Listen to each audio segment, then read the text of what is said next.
வர்தா புயல் பாதிக்கப்பட்ட சென்னை, திருவள்ளூர், காஞ்சிபுரம் ஆகிய மாவட்டங்களில் தமிழக அரசு மேற்கொண்ட போர்க்கால நடவடிக்கை காரணமாக இயல்பு நிலை திரும்பியுள்ளது. மரம் அகற்றுதல் உள்ளிட்ட சீரமைப்பு பணிகள் தொடர்ந்து நடைபெற்று வருகின்றன. சென்னை நகரை கடந்த 12ஆம் தேதியன்று வர்தா புயல் கடுமையாக தாக்கியது. சுமார் 190 கிலோமீட்டர் வேகத்தில் வீசிய பலத்த காற்று காரணமாக நகரின் பெரும்பாலான பகுதிகளில் மரங்களும் மின் கம்பங்களும் அடியோடு சாய்ந்தன. இதனால் போக்குவரத்து பாதிக்கப்பட்டு மின் விநியோகமும் முற்றிலுமாக முடங்கியது. இதையடுத்து நேற்று முன்தினம் காலை முதலே தமிழக அரசு மீட்புப் பணிகளை துரித கதியில் முடுக்கிவிட்டது. சாலையோரம் விழுந்து கிடந்த மரங்களை அகற்றும் பணிக்கு முக்கியத்துவம் அளிக்கப்பட்டு இடையூறற்ற போக்குவரத்துக்கு உறுதி செய்யப்பட்டது. மாநகராட்சி ஊழியர்களின் துரித செயல்பாட்டால் புயல் தாக்கிய மறுநாளே சென்னையில் போக்குவரத்து சீரடைய தொடங்கியது.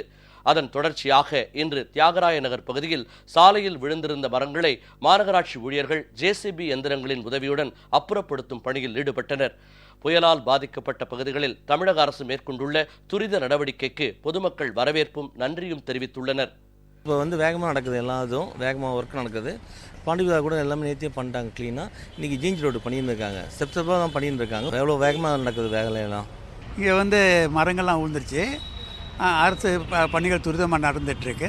லாரியில் எல்லாத்தையும் எடுத்து கிளியர் பண்ணிகிட்ருக்காங்க. தமிழக அரசுக்கு எங்கள் சார்பாக நன்றி.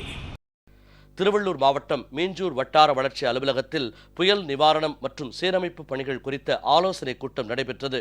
அனைத்து துறை அதிகாரிகள் கலந்து கொண்ட இக்கூட்டத்தில் பங்கேற்ற அமைச்சர் திரு ஆர் காமராஜ் வர்தா புயலால் ஏற்பட்ட சேதப் பணிகளை விரைந்து முடிப்பது குறித்து ஆலோசனை வழங்கினார்.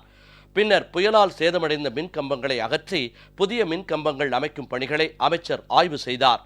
இதேபோல் காஞ்சிபுரம் மாவட்டத்திலும் தமிழக அரசு மேற்கொண்டு வரும் போர்க்கால நடவடிக்கை காரணமாக இயல்பு நிலை திரும்பியுள்ள நிலையில் சீரமைப்பு பணிகள் தொடர்ந்து நடைபெற்று வருகின்றன.